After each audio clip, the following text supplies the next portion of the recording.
The Story of the Three Apples.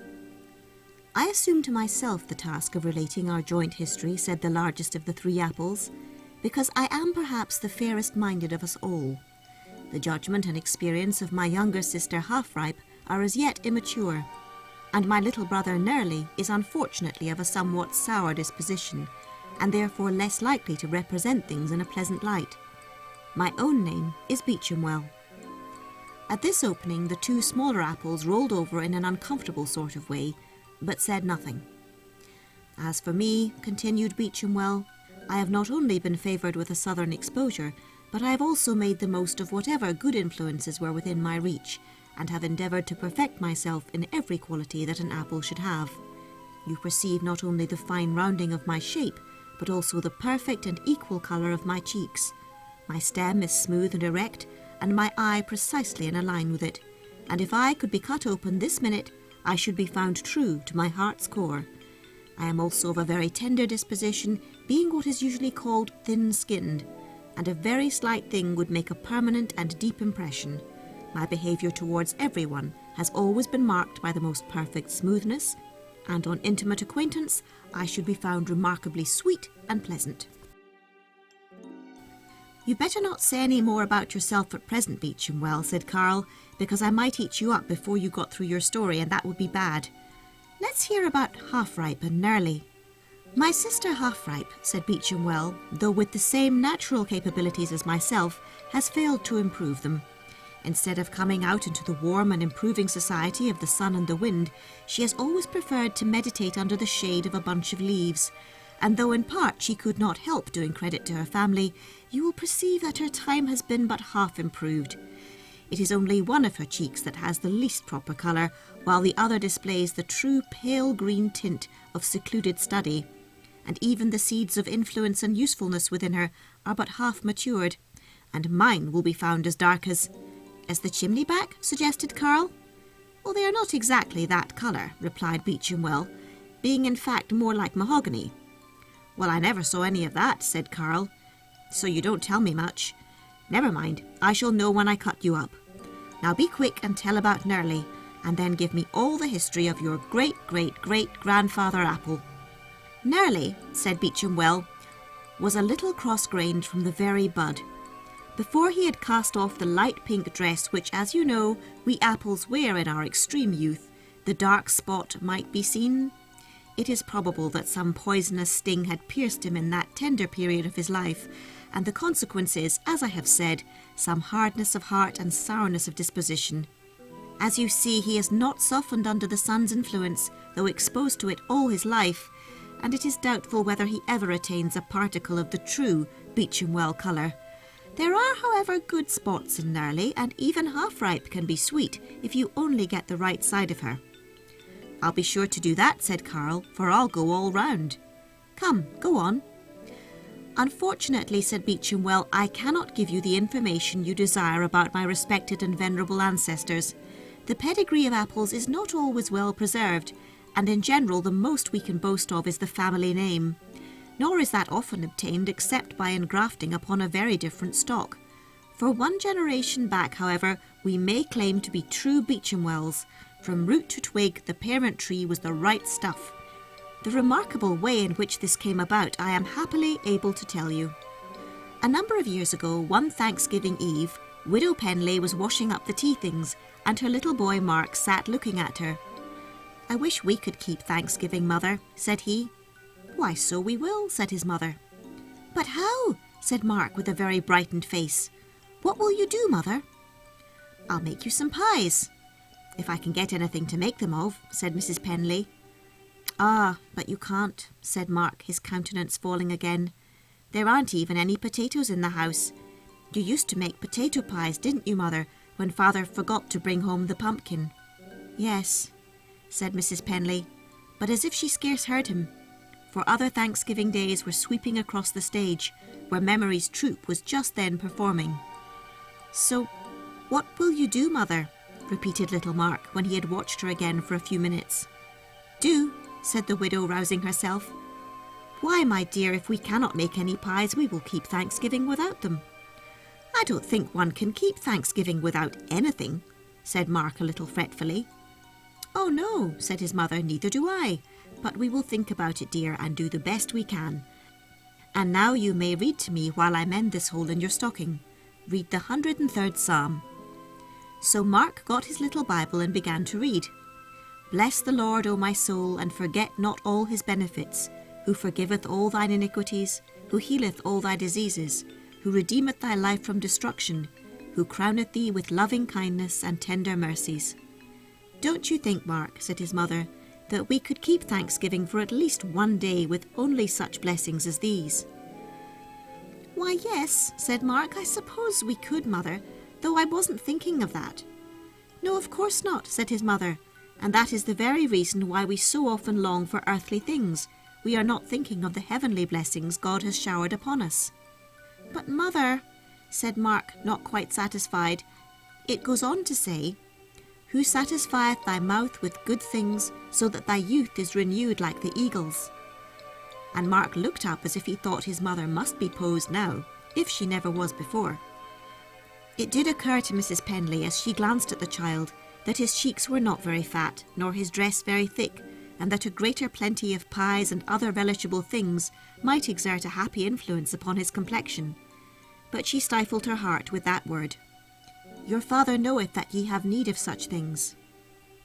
"I am sure we have a great many good things, Mark," she answered cheerfully. "Don't you remember that barrel of flour that came the other day, and the molasses and the pickles? We must have as much as is good for us, or God would give us more, for it says in another part of that psalm, 'Like as a father pitieth his children, so the Lord pitieth them that fear him.' I wouldn't keep from you anything I thought good for you." "But you are my mother," said Mark satisfactorily. "Well," said the widow, "the Bible says that a mother may forget her child, yet will not God forget his children. So you see, dear, that if we have not a great many things which some other people have, it is not because God has forgotten to care for us, but because we are better without them." "I wonder why," said Mark. "Why should they hurt us any more than other people?" "God knows," said his mother. "It is so pleasant to have him choose and direct all for us. If I could have my way, I dare say I should wish for something that would do me harm, just as you wanted to eat blackberries last summer when you were sick." "But we are not sick," said Mark. "Yes, we are.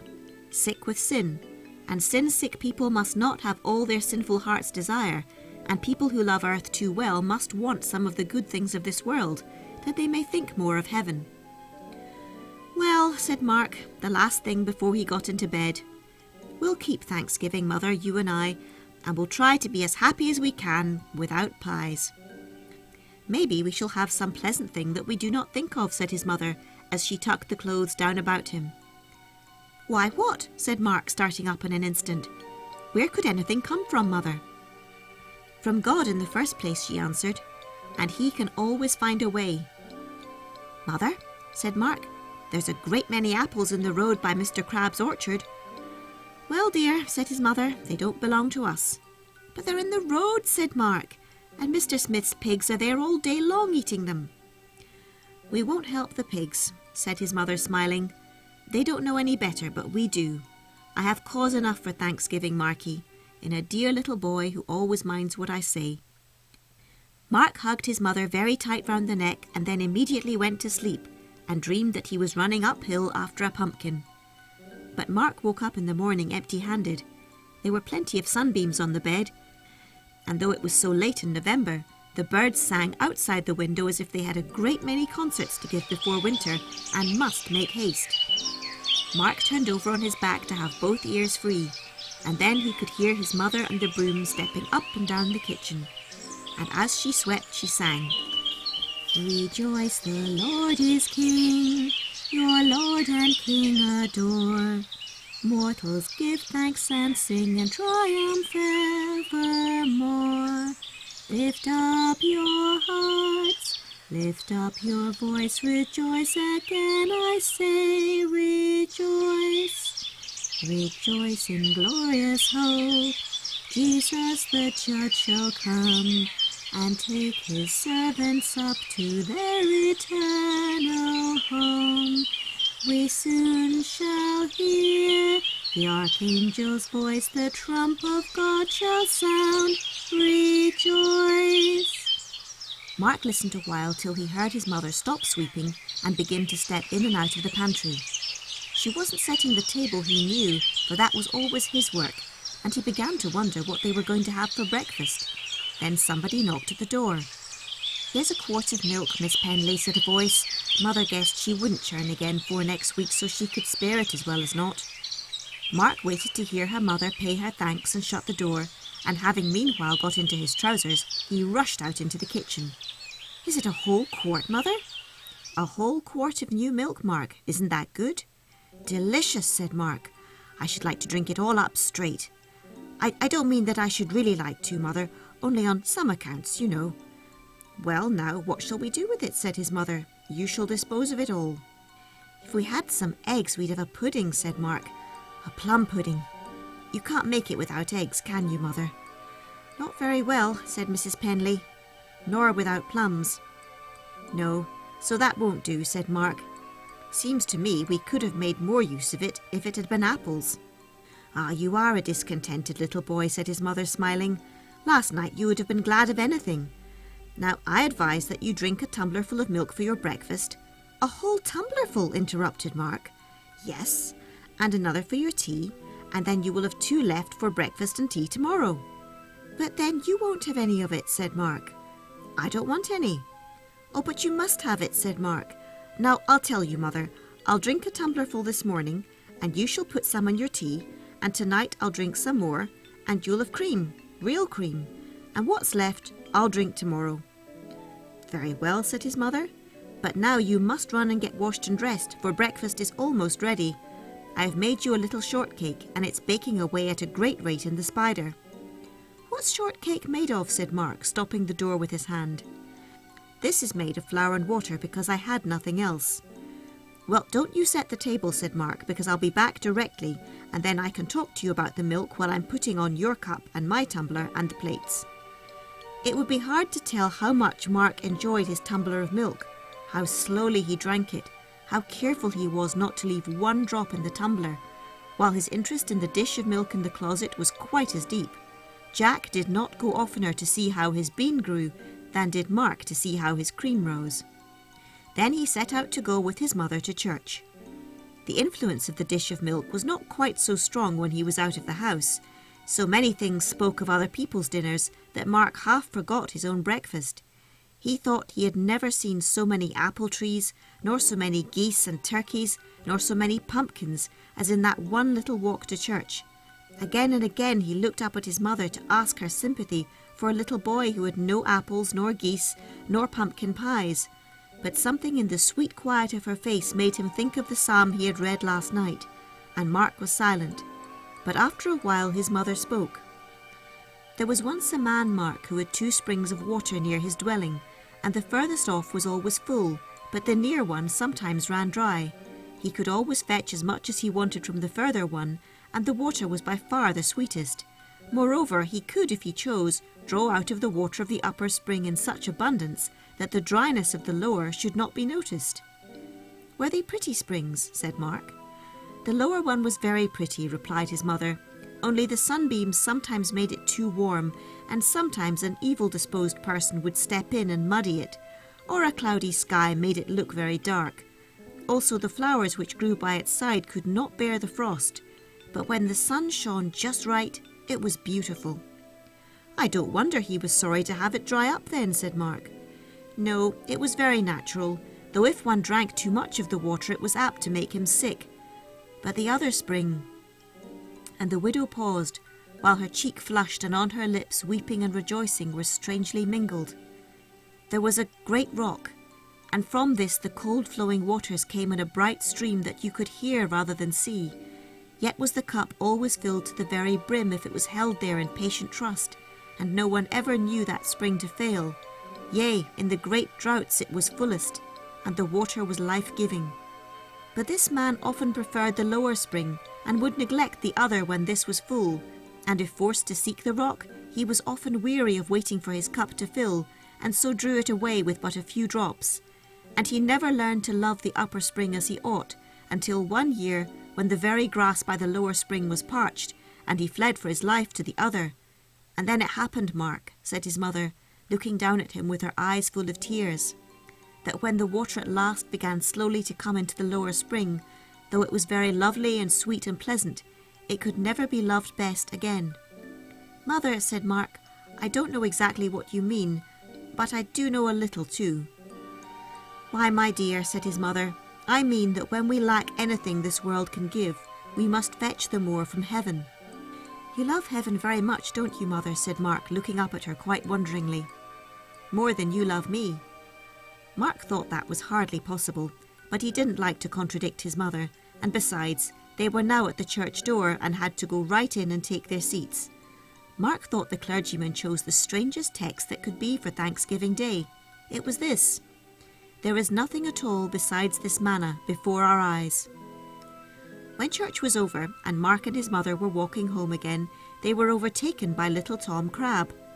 "Come," said little Tom, "let's go sit on the fence and eat apples. We shan't have dinner today till ever so late, because it takes so long to get it ready, and I'm so hungry. What are you going to have for dinner?" "I don't know," said Mark. "I know what we're going to have," said Tom, "only I can't remember everything. It makes me feel worse than ever to think of it. Come, let's go eat apples." "I haven't got any," said Mark.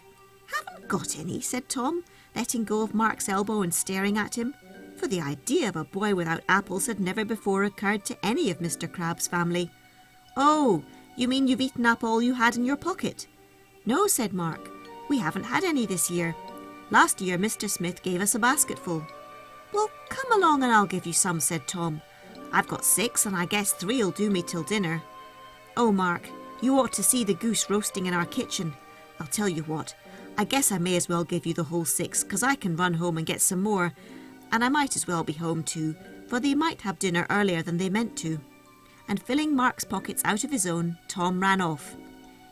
"It so happened," said Beecham Well, turning herself round with a tired air when she got to this point in her story, "it so happened that Mark, having stopped so long to talk with Tommy Crab, did not get home till his mother had her things off and the tablecloth on, and then being in a great hurry to help her, and a rather heedless little boy besides, there being moreover but one table in the room, Mark laid his 6 apples upon the sill of the window, which was open, for it was a soft autumn day, the birds giving another concert in the still air, and the sunshine lying warm and bright upon everything.